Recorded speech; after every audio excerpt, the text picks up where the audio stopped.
Marcus essaye de s'excuser.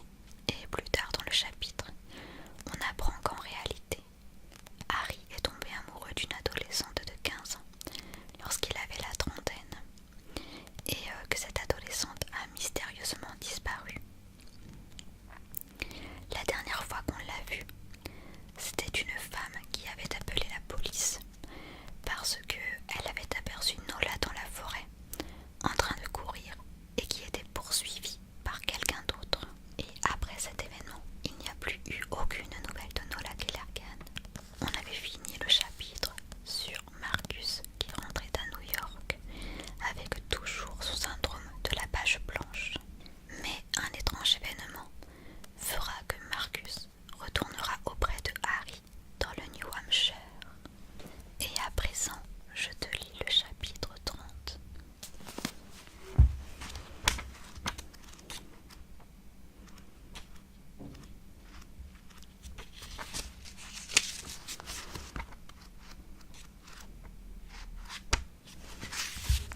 Chapitre 30. Le formidable.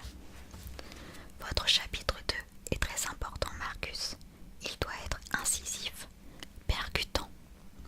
Comme quoi, Harry, comme à la boxe, vous êtes droitier, mais en position de garde. C'est toujours votre poing gauche qui est en avant.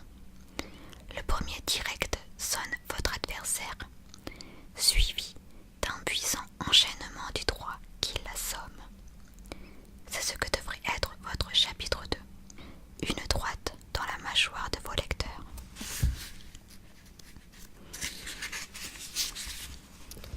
Cela se produisit le jeudi 12 juin 2008. J'avais passé la matinée chez moi à lire dans le salon. Dehors, il faisait chaud, mais il pleuvait. Il y avait 3 jours que New York était arrosée par une bruine tiédasse. Aux environs de 13 heures, je reçus un coup de téléphone. Je répondis, mais il me sembla d'abord qu'il n'y avait personne au bout du fil. Puis je distinguai un sanglot étouffé. « Allô, allô, qui est là ?» demandai-je. « Elle est morte !» Sa voix était à peine audible, mais je le reconnus immédiatement. « Harry, c'est vous !»« Elle est morte, Marcus !»« Morte ? Qui est morte ?»« Nola. »« Quoi ? Comment ça ? Elle est morte et tout est ma faute, Marcus. Qu'ai-je fait ? Bon sang, qu'ai-je fait ?» Il pleurait. « Harry, de quoi me parlez-vous ? Qu'essayez-vous de me dire ?» Il raccrocha. Je rappelai aussitôt chez lui. Aucune réponse. Sur son portable, sans succès. J'aurais essayé à de nombreuses reprises, laissant plusieurs messages sur son répondeur, mais plus aucune nouvelle. J'étais très inquiet. J'ignorais à cet instant précis que Harry m'avait appelé depuis le quartier général de la police d'État à Concord. Je ne compris rien à ce qui était en train de se passer, jusqu'à ce que, vers 16 heures, Douglas me téléphone. « Marc, nom de Dieu, t'es au courant ?» s'égosilla-t-il. « Au courant de quoi ? Bon sang, va allumer ta télévision. C'est à propos de Harry Kéber, c'est Kéber. » « Kéber ? Quoi ?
avoir appelé la police. C'était complètement ahurissant. La rumeur enflait de façon exponentielle. Les informations traversaient le pays en temps réel, relayées par la télévision, la radio, Internet et les réseaux sociaux. Harry Kéber, 67 ans, l'un des auteurs majeurs de la seconde moitié du siècle, était un sordide tueur de gamines. Il me fallut longtemps pour réaliser ce qui était en train de se passer. Plusieurs heures peut-être. À 20 heures, lorsque Douglas, inquiet, débarqua chez moi pour s'assurer que je tenais le coup, j'étais toujours persuadée qu'il s'agissait d'une erreur.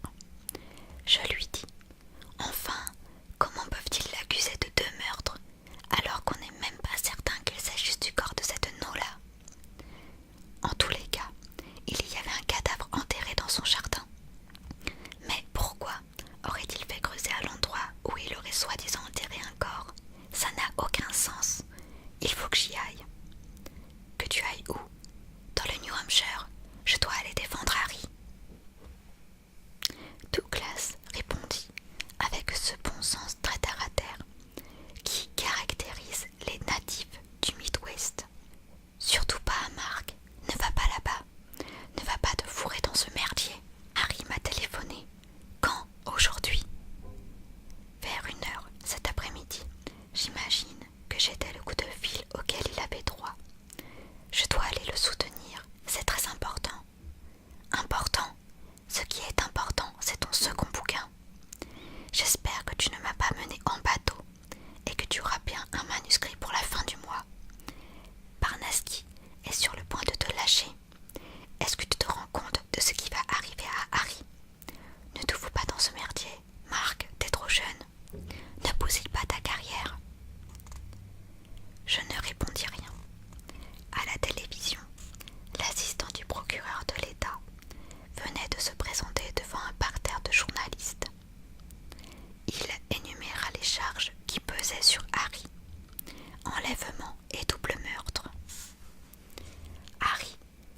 qu'il arrivait qu'elle emprunte ses feuillets pour les lire.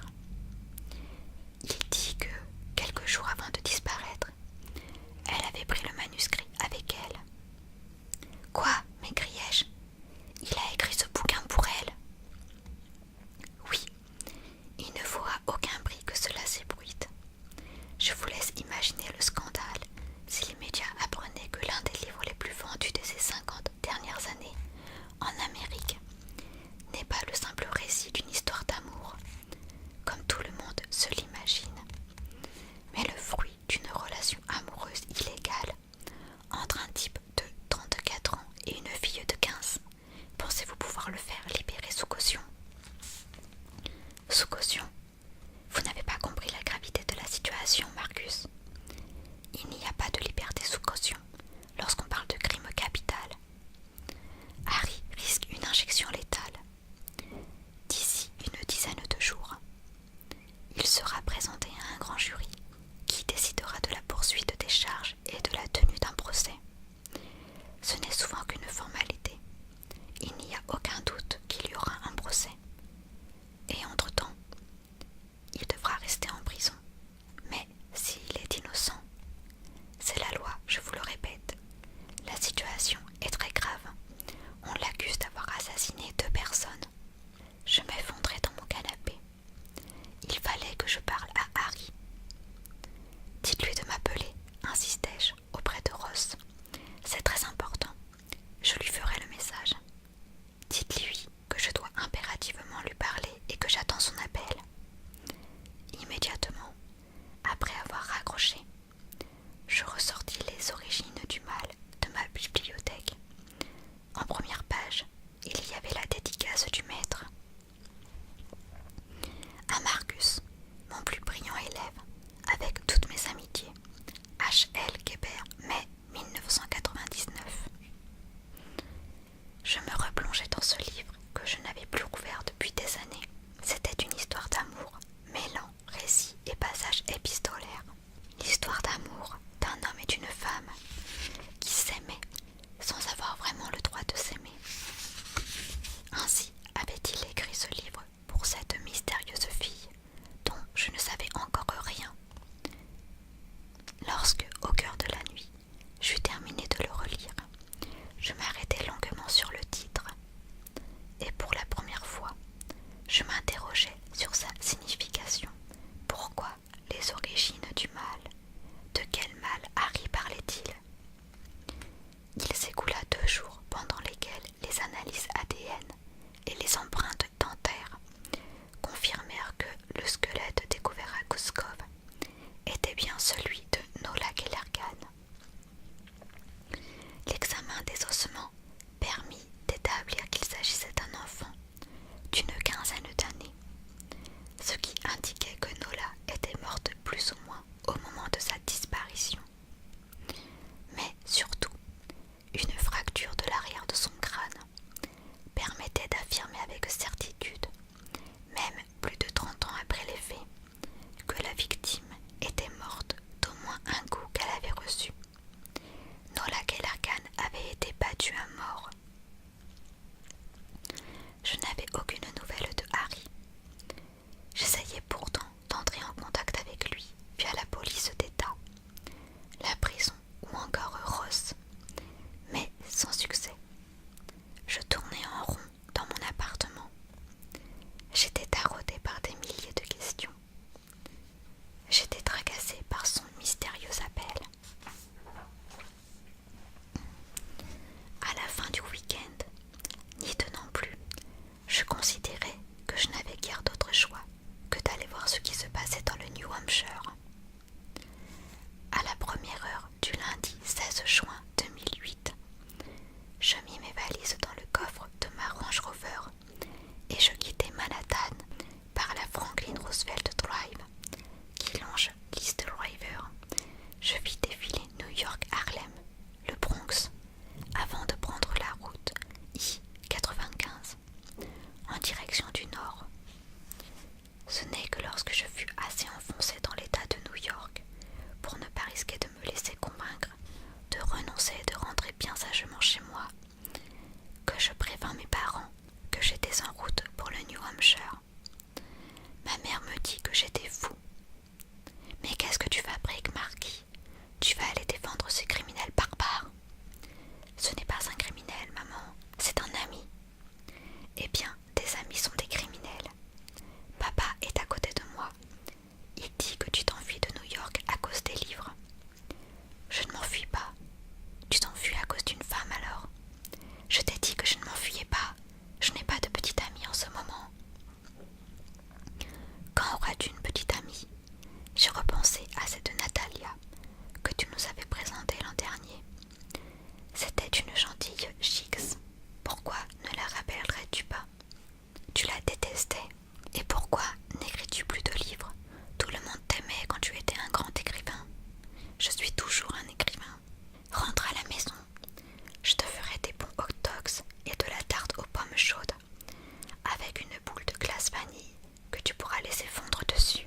Maman, je peux me faire des hot dogs tout seul si je veux. Ton père n'a plus droit aux hot dogs, figure-toi. C'est le docteur qui l'a dit. J'entendis mon père gémir en arrière-fond qu'il y avait quand même droit de temps en temps, et ma mère qui lui répétait: c'est fini les hot dogs et toutes ces cochonneries. Le docteur dit que ça te bouge tout. Marquis chéri, papa dit que tu devrais faire un livre sur Guébert. Ça relancerait ta carrière. Puisque tout le monde parle de Guébert, tout le monde parlera de ton livre. Pourquoi ne viens-tu plus dîner chez nous, Marquis? Ça fait si longtemps. Miam miam, de la bonne tarte aux pommes. J'achevais de traverser le Connecticut lorsque, ayant la mauvaise idée de couper mon disque d'opéra pour écouter les nouvelles à la radio, je découvris qu'il y avait eu une fuite au sein de la police.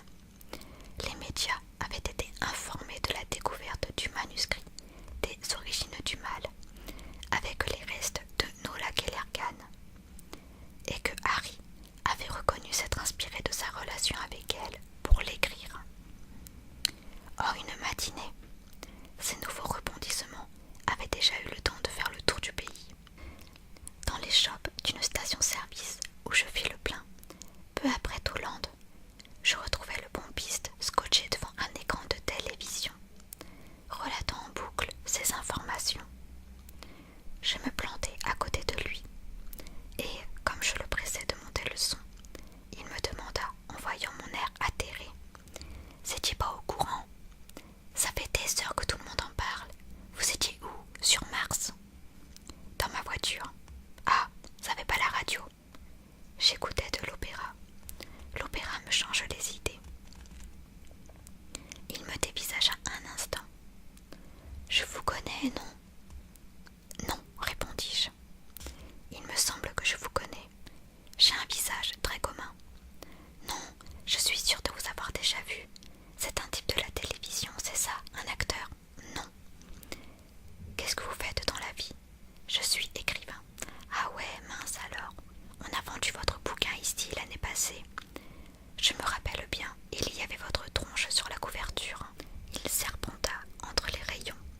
pensais de ce livre désormais?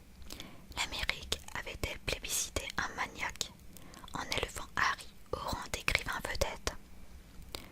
Sur fond de scandale, les journalistes, eux, s'interrogeaient sur les différentes hypothèses qui auraient pu conduire Harry à assassiner Nola Kellergan. Menaçait-elle de dévoiler leur relation? Avait-elle voulu rompre? Et en avait-il perdu la tête? Je ne pus m'empêcher de ressasser ces questions durant tout le trajet jusque dans le New Hampshire. J'essayais bien de me changer les idées en coupant la radio pour repasser à l'opéra, mais il n'y avait pas un air qui ne me fasse penser à Harry. Et dès que je pensais à lui, je repensais à cette gamine qui gisait sous terre depuis plus de 30 ans, à côté de cette maison où je considérais avoir passé parmi les plus belles années de ma vie. Après 5 heures de trajet, j'arrivais finalement à Kuskov. J'avais roulé sans réfléchir.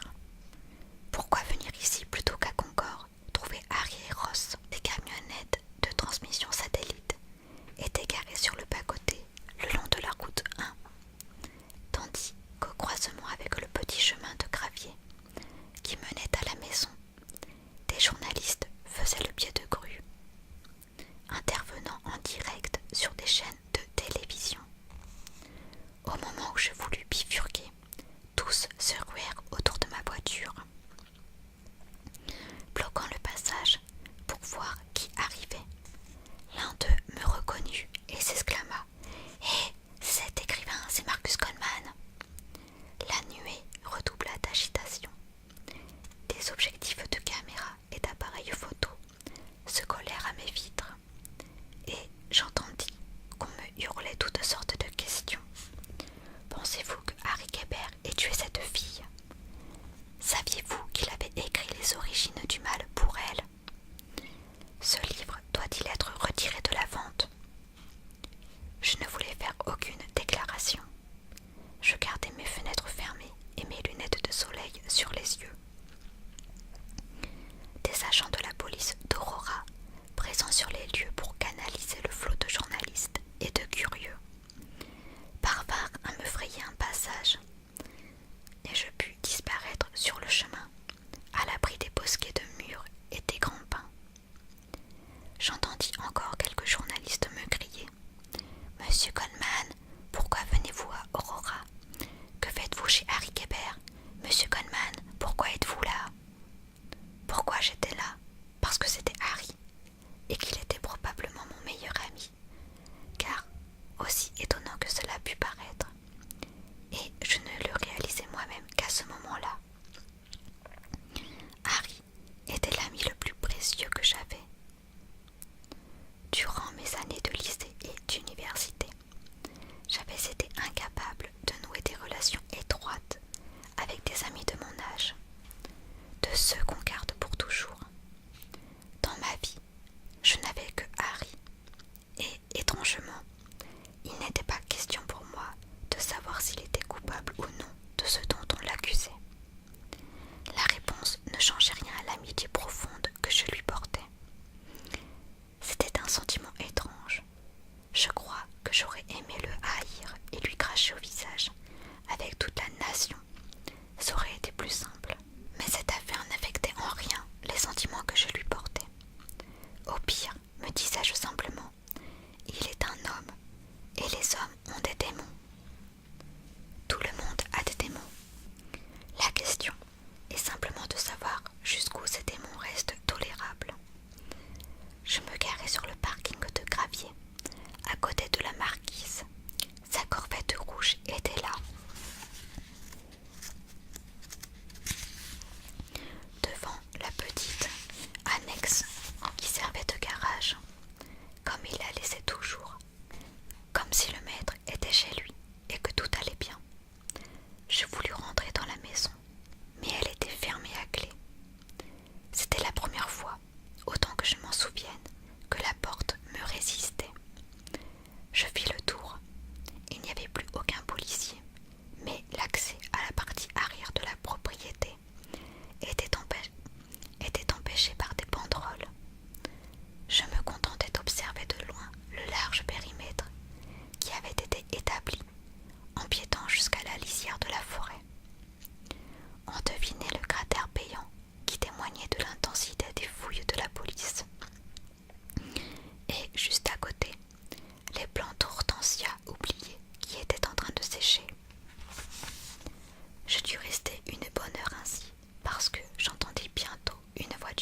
causé aussi de dommages et intérêts colossaux. Ça effraie toujours.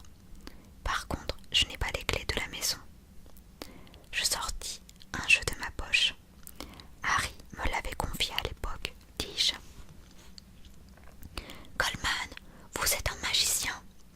Mais de grâce, ne franchissez pas les bandes de police. Nous aurions des ennuis. Promis. Au fait, Benjamin, qu'est-ce que la perquisition de la maison a donné? Rien. La police n'a rien trouvé. C'est la raison pour laquelle la maison est libre d'accès. Ross repartit, et je pénétrai dans cette immense maison déserte. Je verrouillai la porte derrière moi, et je me rendis directement dans le bureau, à la recherche de la fameuse boîte. Mais elle n'y était plus. Qu'est-ce que Harry pouvait bien en avoir fait?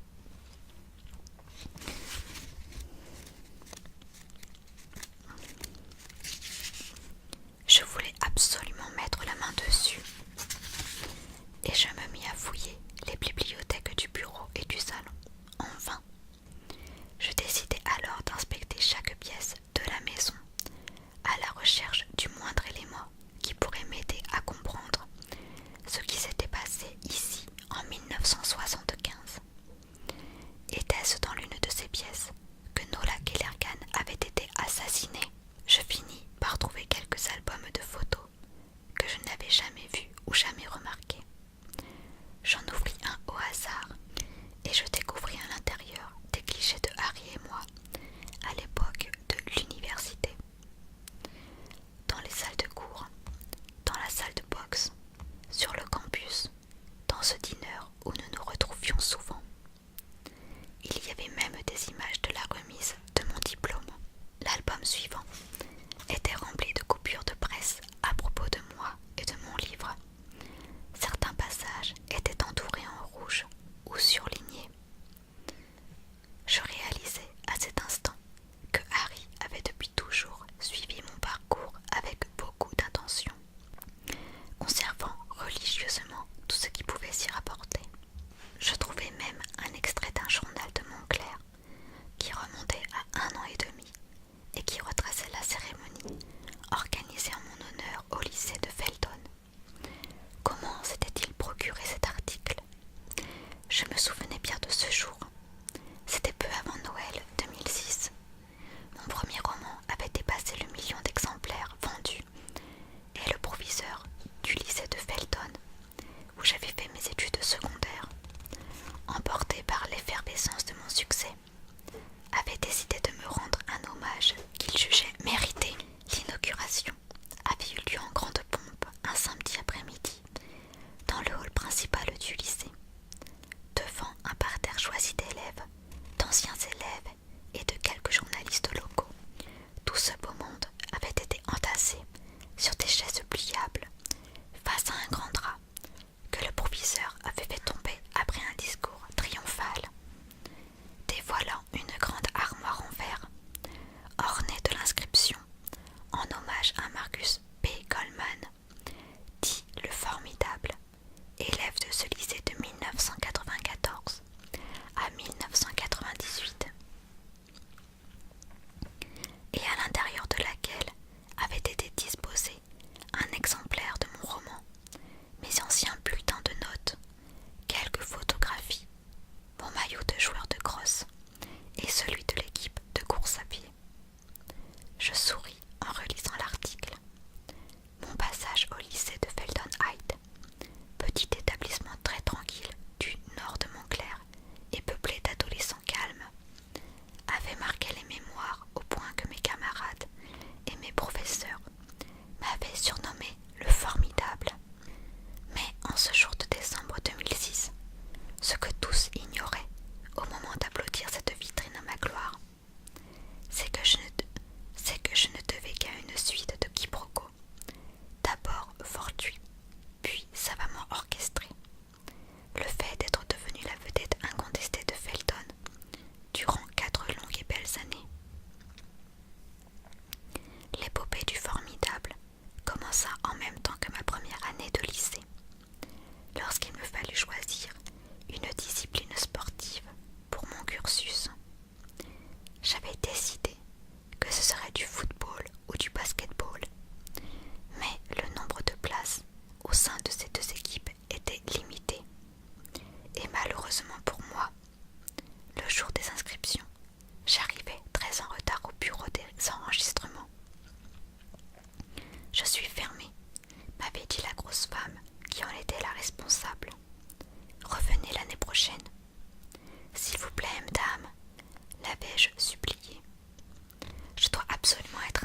c'était de pouvoir être faillible. Je venais revendiquer le droit d'être battu par plus fort que moi, le droit de perdre la face. C'était la seule façon de m'évader loin du monstre de perfection que j'avais créé. Dans cette salle de boxe, le formidable pouvait perdre. Il pouvait être mauvais et Marcus pouvait exister. Car peu à peu, mon obsession d'être le numéro 1 absolu dépassa l'imaginable. Plus je gagnais, plus j'avais peur de perdre. Au cours de ma 3e année, pour cause de restrictions budgétaires, le principal dut se résoudre à démanteler l'équipe de cross qui coûtait trop cher au lycée par rapport à ce qu'elle lui rapportait. À mon grand dam, il me fallut donc choisir une nouvelle discipline sportive. Les équipes de football et de basketball me faisaient évidemment les yeux doux. Mais je savais qu'en rejoignant l'une d'elles, je serais confrontée à des joueurs autrement plus doués et déterminés que mes compagnons de crosse. Je risquais d'être éclipsée, de retomber dans l'anonymat, ou pire, de régresser. Que dirait-on lorsque Marcus Coleman, dit le formidable, ancien capitaine de l'équipe de cross et recordman du nombre de buts marqués ces 20 dernières années, se retrouverait waterboy de l'équipe de football? Je vécus 2 semaines d'angoisse jusqu'à ce que j'entende parler de la très inconnue équipe de course à pied du lycée, qui se composait de 2 obèses,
Ce fut la fin de ma carrière de coureur et de ma carrière de sportif, pour cause de blessures graves. Je fus dispensé de sport jusqu'à la fin du lycée. Pour mon engagement et mon sacrifice, j'eus droit à une plaque à mon nom dans la vitrine des honneurs, où trônait déjà mon maillot de crosse. Canton principal, maudissant la mauvaise qualité des installations de Feldon, il fit refaire à grands frais tout le revêtement de la piste du stade, finançant les travaux en puisant dans le budget des sorties du lycée, privant ainsi les élèves de toutes les classes de la moindre activité durant l'année qui suivit. Au terme de mes années de lycée, partaient de bonnes notes, de diplômes de mérite et de lettres de recommandation. Il me fallut faire le choix fatidique de l'université. Et lorsque, une après-midi, je me retrouvais dans ma chambre, allongée sur mon lit, avec devant moi 3 lettres d'acceptation, l'une de Harvard, l'autre de Yale et la 3e de Burroughs, petite université inconnue du Massachusetts. Je n'hésitais pas, je voulais Burroughs. Aller dans une grande université, c'était risquer de perdre mon étiquette de formidable. Harvard ou Yale, c'était mettre la barre trop haut. Je n'avais aucune envie d'affronter les élites insatiables venues des 4 coins du pays et qui parasiteraient les tableaux d'honneur.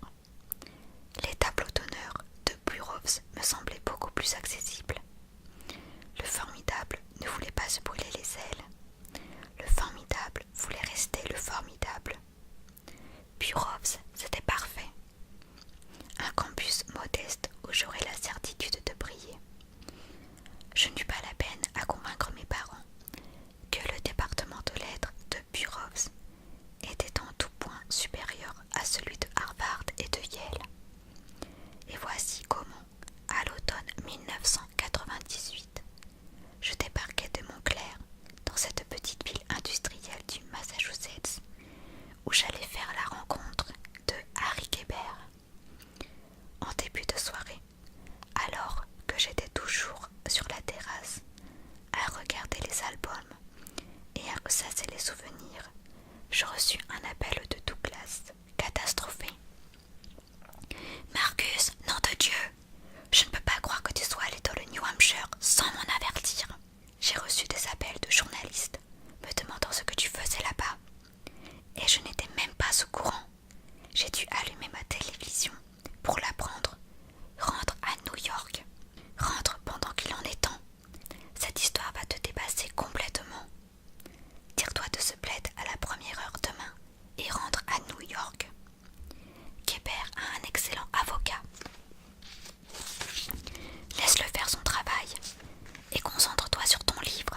Tu dois rendre ton manuscrit à Barnaski dans 15 jours.